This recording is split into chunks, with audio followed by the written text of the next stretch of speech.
So I woke up this morning and chose violence against myself.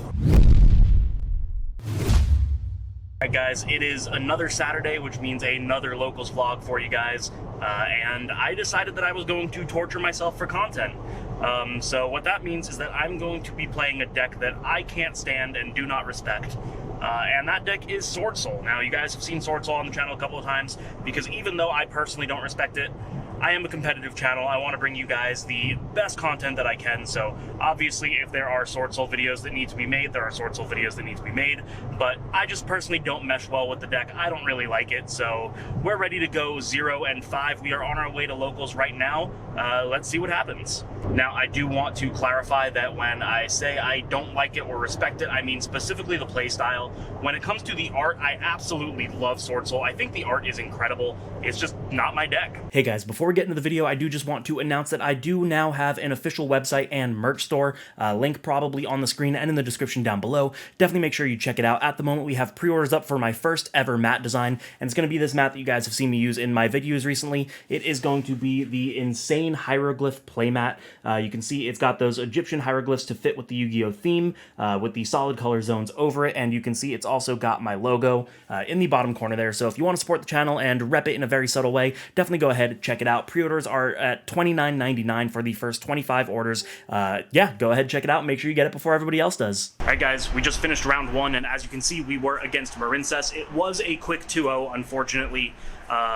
My opponent just didn't really have much. You can see game one, he ashed me, and this is why you want to play 3 monk, because the third monk came up because I need to be able to put a normal monster on my field to be able to bounce his really big Argonaut, as you're seeing on screen at some point. I don't know how it's going to line up, but we ended up winning game one pretty easily. Game two, he, again, like, it was weird. He won the dice roll. He chose to go second, so he's playing, like, a lot of hand traps, main decked evenly. He chose to go second again, and we just set up a board he couldn't really out. He was able to play a little bit, but we had everything we needed on the clapback. That's going to seal our game one. So currently 1-0 with Swordsoul. You guys know how I feel about it, but we will see you guys at round two. Round two, and as you can see on the footage, we are against Super Quants, and there's actually a bit of a surprise factor in there for game two. So we'll wait a minute before we tell you guys that, but win game one pretty easily. He doesn't really set up much. He makes the IP and the Lina, but we're able to out it because he waits too long to use the IP. By the time he ends up using it, we have the Chi Jiao, so we can negate it, and that's just going to be the game. But not only that, when we go to game two, he reveals that he is playing with a twist. He's actually playing Pearly cards in his Super Quantal deck.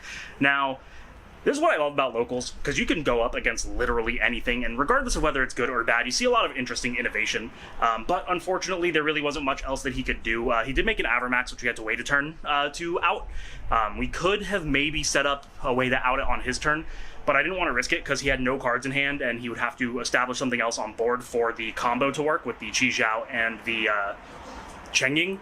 So we just held it because we had the tie in hand, so we were able to do it on our turn by forcing it ourselves. But we outed the board. We won round two, so we are 2-0 with Swordsoul. We will see you guys after round three. All right, guys, we got to be a little bit quick because we did go into time. Unfortunately, against Dragon Link, we drew. You'll see some of the gameplay on the screen, but it is what it is. So we're technically undefeated, but it's a draw. So we'll see what happens. I think there's 2 more rounds left, depending on how many players. So yeah, we'll see you guys after round 4. So there's more time than expected. I don't know why we're going so long at a time. Typically, they do it really quick here, but yeah, so you guys will see on the screen, it was just, unfortunately, we only got to game 2. I won game 1, he won game 2. That means at time it's a draw. The only card that feels good in this deck is Cheng Ying. I've gone into Cheng Ying every game, and it's just been absolutely broken. So yeah, maybe my opinion on Cheng Ying specifically has changed, but I'm still not really digging Swordsoul. So round 4, I think, yeah, round 4.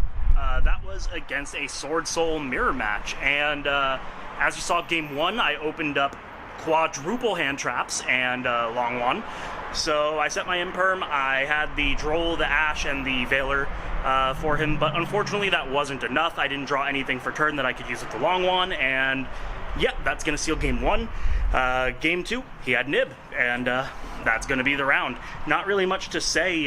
When you're playing Swordsoul, you gotta kind of act like Nibiru doesn't exist, because if you don't, you're just not gonna play anyway.